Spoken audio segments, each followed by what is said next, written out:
sala de professores de hoje, a saúde financeira do ensino superior privado está no centro do debate. A Federação dos Professores do Estado de São Paulo vem acompanhando semestralmente 4 instituições educacionais de ensino superior de capital aberto: a Kroton, a Ânima, a SER e a Estácio.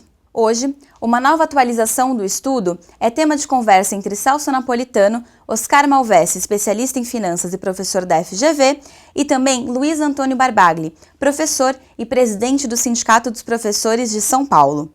Pode entrar, a sala é sua.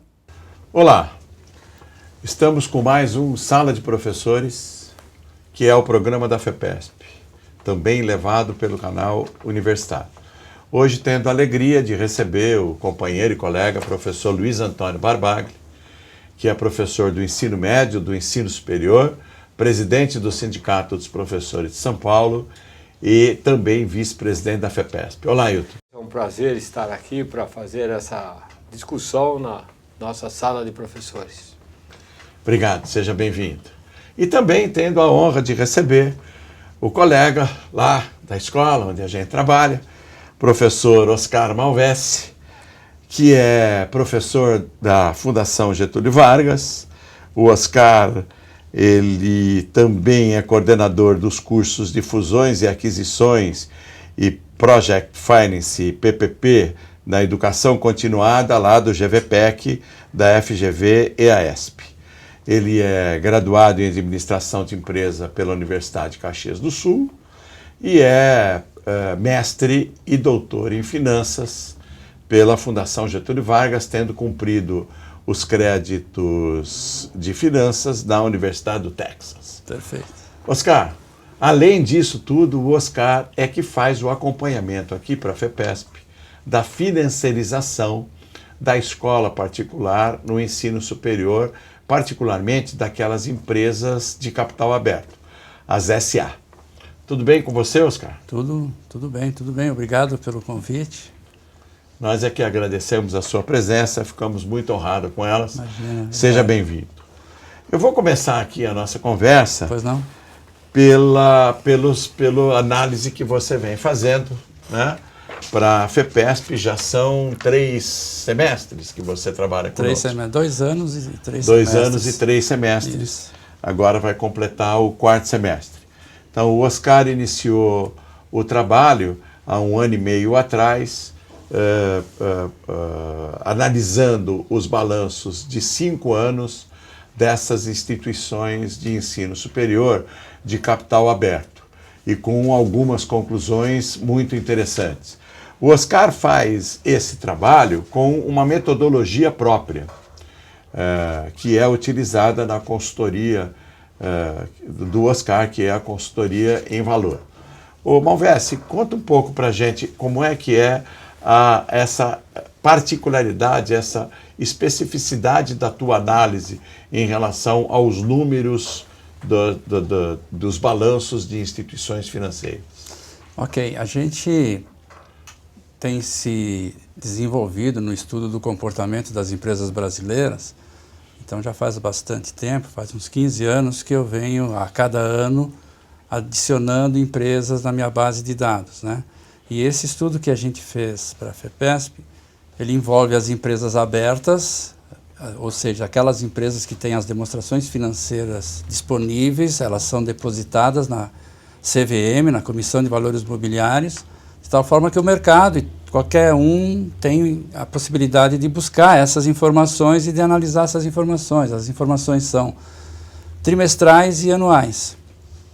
Então, o que a gente fez? No nosso primeiro estudo, a gente pegou os últimos 5 anos, pegamos as informações públicas, colocamos ela no modelo de criação de valor. O que é o modelo de criação de valor? É um modelo onde ele estratifica as informações, ele padroniza as informações para você ter um entendimento mais claro do que é resultado operacional. Então, para isso, a gente usa as técnicas como se a gente fosse fazer evaluation, ou seja, quanto vale uma empresa e por que uma empresa vale. Então, a gente trabalha de 2 maneiras, né? As demonstrações financeiras, elas são publicadas em valores nominais, isso quer dizer que está embutida a inflação lá dentro, né? E a gente não tem uma boa comparabilidade porque nos anos as inflações foram diferentes. Então a gente precisa trazer tudo numa mesma base, e é isso que a metodologia faz. Então a nossa análise transforma os valores em moeda constante, e isso faz com que a gente tenha uma análise bem mais apurada e mais clara daquilo que aconteceu com as empresas. E você tem condições de comparar perfeitamente os valores de 2015 com os valores de 2010. Perfeito. Porque você já traz com essa correção aí a mesmo valor. Mas dá uma paradinha aqui na parte de números financeiros. Sei. E eu queria explorar um pouco aí os conhecimentos do Luiz Antônio em termos sindicais, que ele está, assim como eu, há um bocado de tempo nessa vida e fazendo negociações com as empresas e tal.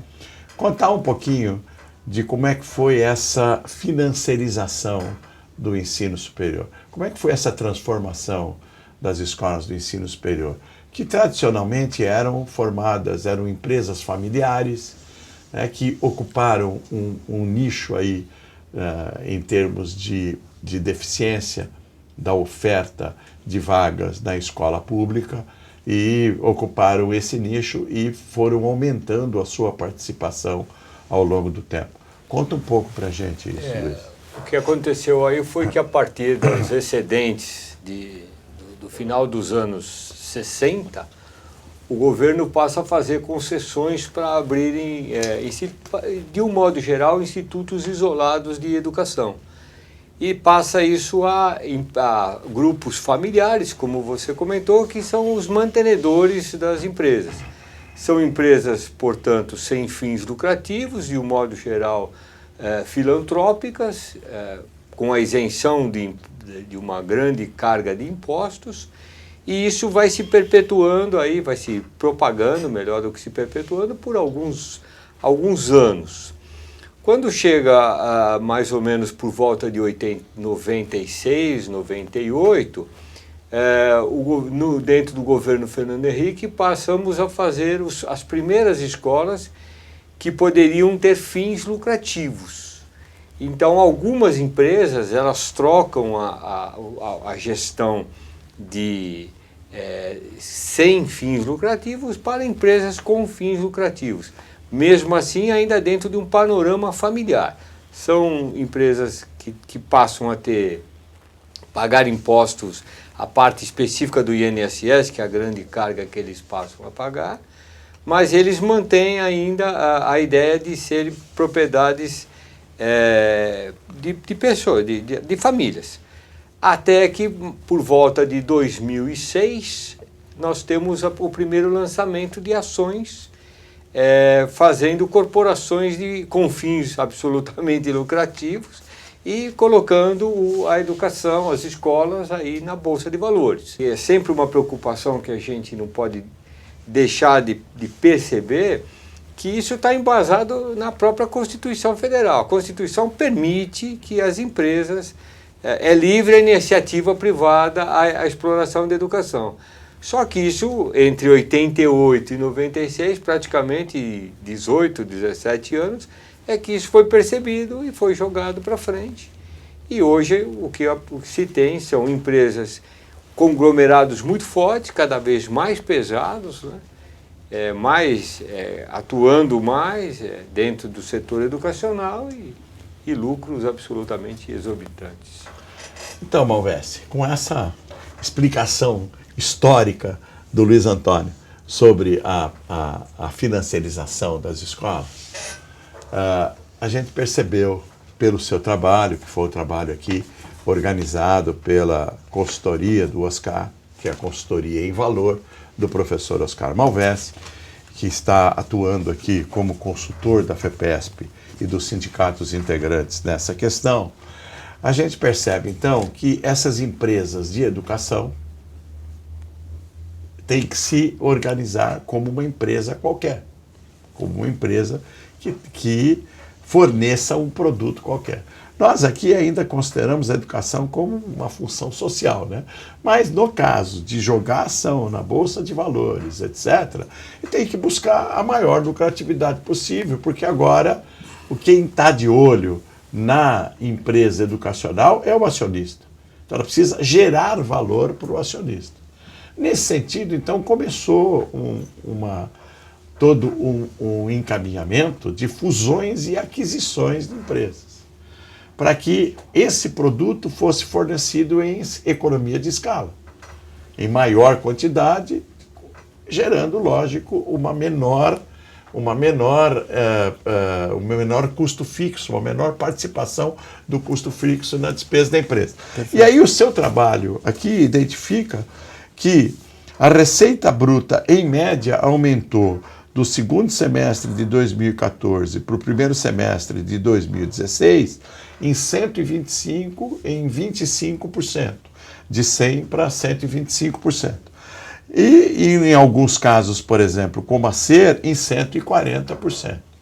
Então, esse mecanismo todo, é dessa maneira que ele coloca, quer dizer, qual foi a importância das fusões e das aquisições no crescimento dessas empresas? O objetivo de uma empresa aberta, ele não é diferente do objetivo de uma empresa fechada. O da empresa aberta, ele fica escancarado, no sentido que as demonstrações financeiras estão abertas. Nas empresas fechadas, eles ganham dinheiro também. E o objetivo dele é ter um resultado para remunerar o acionista. Quem é o acionista? O dono da empresa. Isso tanto é verdade que as empresas cresceram, as empresas têm patrimônio e ganharam dinheiro. E chegou um momento que, por momentos familiares ou por momento de sociedade, a pessoa pode resolver vender a empresa. E nesse aspecto que começa então a surgir as fusões, né, a fusão na realidade é um termo um pouco mais técnico, né? A fusão, o conceito de fusão é quando duas empresas iguais se unem. Quando uma empresa, na realidade, ela compra uma, ela já tem um tamanho e ela compra uma, normalmente ela compra uma com 10%, 15%, 30% de crescimento. Então isso é uma compra, é uma aquisição, né? Então a somatória das aquisições é que a gente fala no mercado, diz, as fusões e aquisições, né? Quer dizer, é o fato das empresas irem se juntando e irem ganhando corpo, né? Então, esse crescimento que a gente está vendo aí nas empresas, ele tem dois motivos, né? O primeiro motivo é o orgânico. A gente chama orgânico aquilo que cresce pela natureza da atividade que você tem, ou seja, você procura crescer na sua atividade. Bom, mas aí eu quero crescer com mais rapidez. Então eu compro uma outra empresa, então eu alavanco essa minha posição, né? E a gente viu aí na operação passada que houve entre a Anhanguera e Croton, né? O que aconteceu? Primeiro a Anhanguera comprou muitas empresas, então ela ganhou corpo, ela ficou grande. Lá do outro lado vinha a Croton também, que tinha um certo tamanho, foi comprando várias empresas, chegou mais ou menos do mesmo tamanho, as duas mais ou menos do mesmo tamanho. Bom, então nesse momento, vamos nos unir. Então, isso sim caracteriza-se uma fusão, ou seja, eu tenho duas empresas de um tamanho muito parecido que se unem. E nesse momento, elas dobram de tamanho. Olha a fusão, olha o que é a fusão, dobrou de tamanho.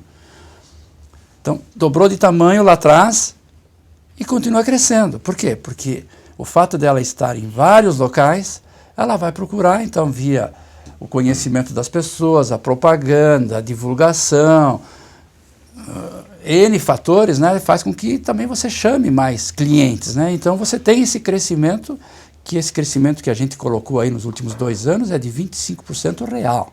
É real, quer dizer, é real. Precisa deixar claro que é um crescimento, crescimento real.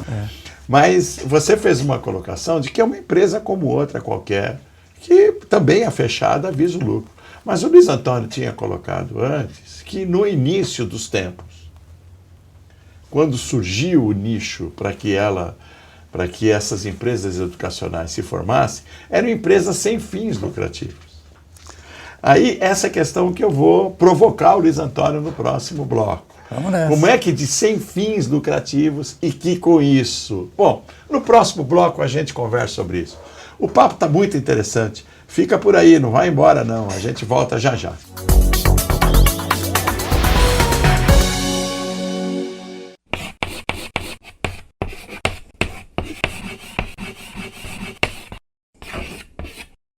Ser professor é buscar incessantemente o conhecimento para que, através da correia de transmissão, nós possamos fazer com que os nossos alunos cresçam intelectualmente, pessoalmente, socialmente e se transformem em indivíduos capazes de modificar toda a sociedade.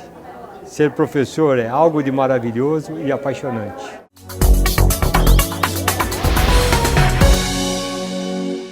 Pois bem, estamos de volta ao Sala de Professores, hoje recebendo o professor Luiz Antônio Barbagli, físico, professor do ensino superior e médio e presidente do Sindicato dos Professores de São Paulo. E o colega Oscar Malvesi, que é professor titular em finanças lá da EASP, Fundação Getúlio Vargas, aqui de São Paulo. No bloco passado, a nossa discussão era a respeito de lucratividade de empresa. A provocação que eu quero fazer ao Luiz Antônio agora é a seguinte: essas empresas foram constituídas, educacionais, aproveitando-se de um nicho e da ordem constitucional daquele momento, porém sem fins lucrativos.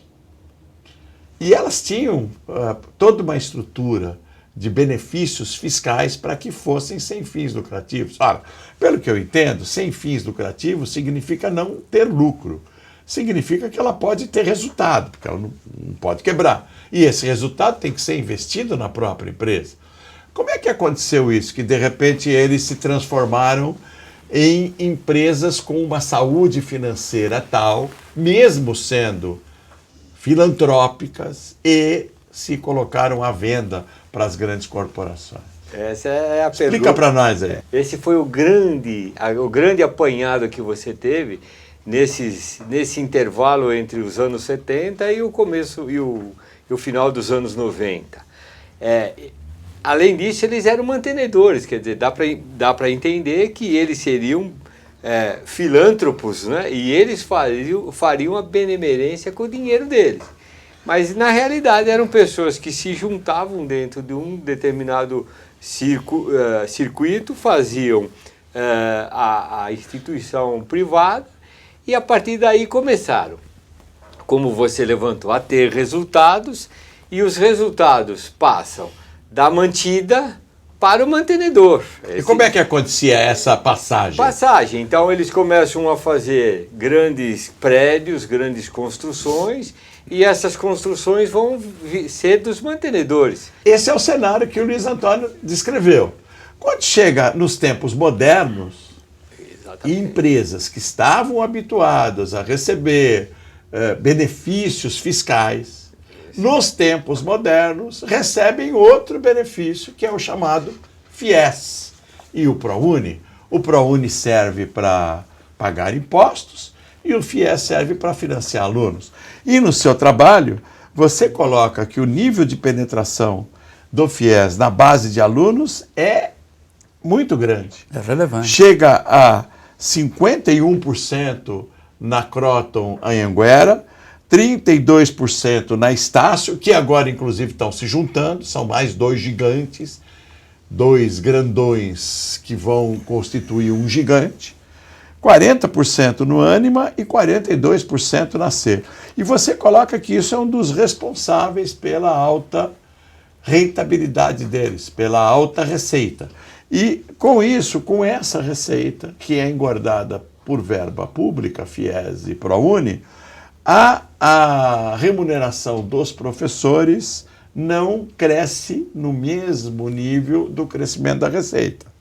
A remuneração hoje, em relação à receita líquida, remuneração do corpo docente, em remuneração à receita líquida nas SA, em média é 37%, segundo o seu trabalho. Já foi 34% em 2014 e agora é 37%.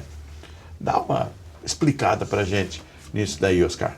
Na realidade, esse incentivo do governo, ele é muito importante para as empresas. É lógico, né? Na medida que você tem, assim como eu posso ter uma máquina que não está sendo utilizada, eu tenho uma sala de aula que pode não estar sendo bem utilizada. E na medida que eu tenho incentivos de financiamento, eu começo a colocar mais gente dentro daquela própria sala de aula. Então, e é lógico que pelo conceito de matemática e pelo conceito de lucratividade, dá para perceber que eu vou ter mais receita com a mesma instalação.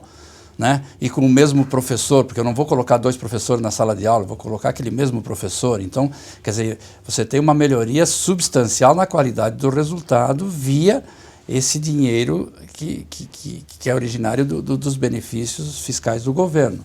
E as empresas, claro, pois se esse benefício me foi dado, por que eu não vou aproveitar?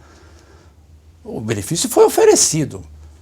Então as empresas vão atrás, e é lógico que vão atrás, assim como uma empresa que quer exportar e se ela tem um bom produto e o cliente quer comprar, ela vai vender. Nesses dias, eu estava lendo a respeito do mercado de smartphones e, ao que parece, a Motorola está encerrando algumas atividades e a própria BlackBerry não vai mais fazer smartphone. Porque não estão admitindo a concorrer, não estão conseguindo concorrer com a Samsung, com a Apple, etc.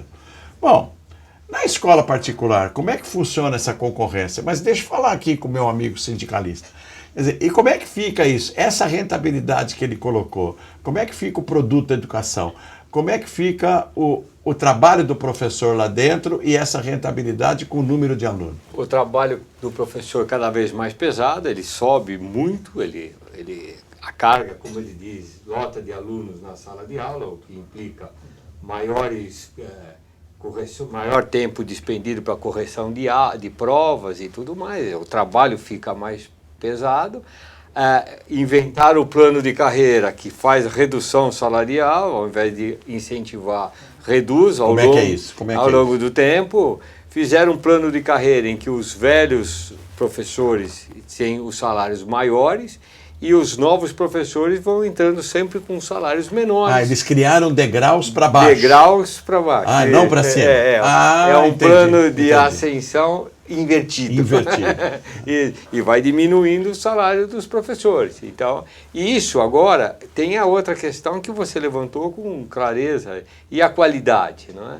Então agora nós temos o processo do ensalamento, que permite que um aluno do primeiro semestre curse junto com um aluno do terceiro semestre uma matéria do terceiro semestre. E isso é o volume de alunos na sala de aula, o ensalamento, sem a necessária distribuição de conhecimento pedagógica necessária para o trabalho. Você está se referindo ao software que a Croton está usando, que aloca aluno em sala de aula de acordo com o número de alunos. É isso que ele está se referindo. Mas, Oscar, o teu trabalho também avaliou qual é o investimento na qualificação do corpo docente? Claro que sim, mas essa é uma preocupação muito relevante e pesada, né?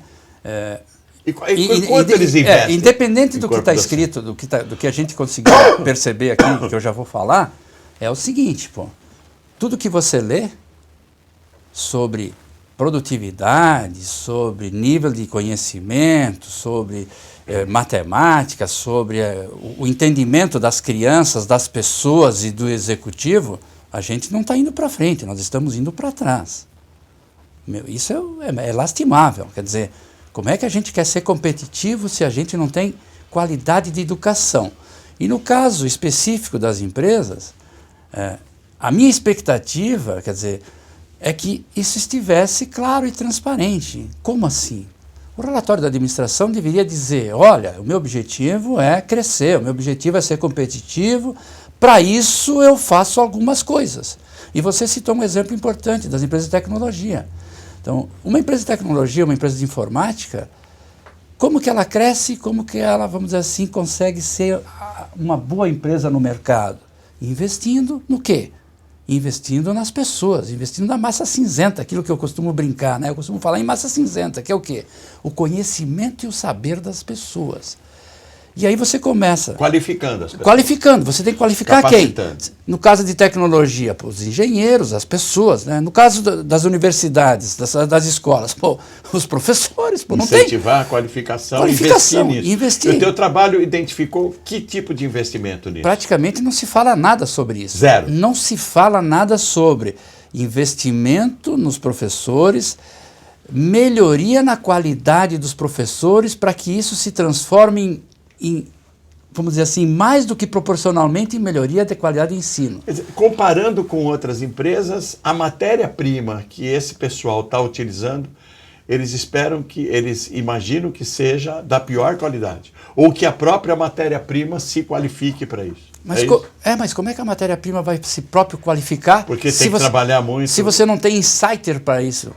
Você entendeu? Quer dizer, então, na medida que você não investe em tecnologia, em pesquisa e desenvolvimento, que quer dizer melhoria do saber e do conhecimento, como é que você vai transmitir essa melhoria se isso não ocorre? E isso a gente está vendo assim de uma forma, numa velocidade muito grande.